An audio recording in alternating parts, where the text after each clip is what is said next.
ગુજરાત વિધાનસભાના અધ્યક્ષ શંકરભાઈ ચૌધરી અને કેબિનેટ મંત્રી બળવંતસિંહ રાજપૂતની પ્રેરક ઉપસ્થિતિમાં સરસ્વતી નદીમાં જળ સંચયની કામગીરી અને ખાતમુહૂર્ત કાર્યક્રમ યોજવામાં આવ્યો હતો।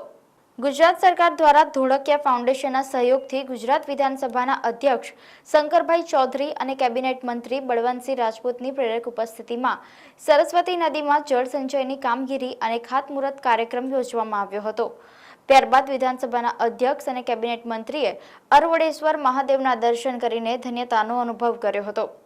આ પ્રસંગે ગુજરાત વિધાનસભાના અધ્યક્ષ શંકરભાઈ ચૌધરીએ જણાવ્યું હતું કે સિદ્ધપુર દેવોની ભૂમિ છે, જેનો ઉલ્લેખ આપણા વેદોમાં પણ છે, જેના અનુસંધાને સરસ્વતી નદીમાં જળ સંચયના શુભ કામ કરવાનું કાર્ય સવજીભાઈ ધોળકિયાના હસ્તે થઈ રહ્યું છે, જેના અનુસંધાને સરસ્વતી નદી 3 મીટર ઊંડી થશે અને તેના પર ભવ્ય ઘાટ બનવાથી સુંદરતાનું નિર્માણ થશે।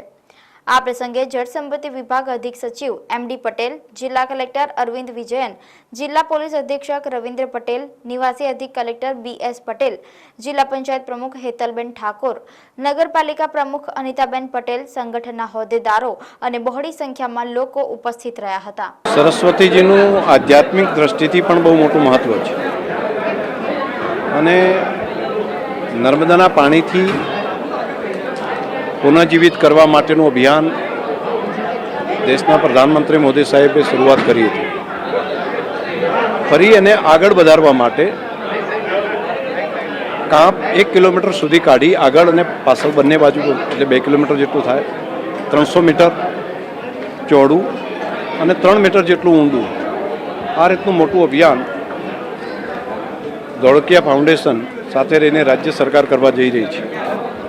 રાજ્યના મુખ્યમંત્રીશ્રીનો મનમાં આ ધામ આગળ વધે અને આ વિસ્તારના ધારાસભ્ય અને માન્ય મંત્રીશ્રી બલવંતસિંહભાઈએ ઇનિશિયેટિવ લીધું, માનું છું કે ઉત્તર ગુજરાત માટે ખૂબ મોટું કામ થશે।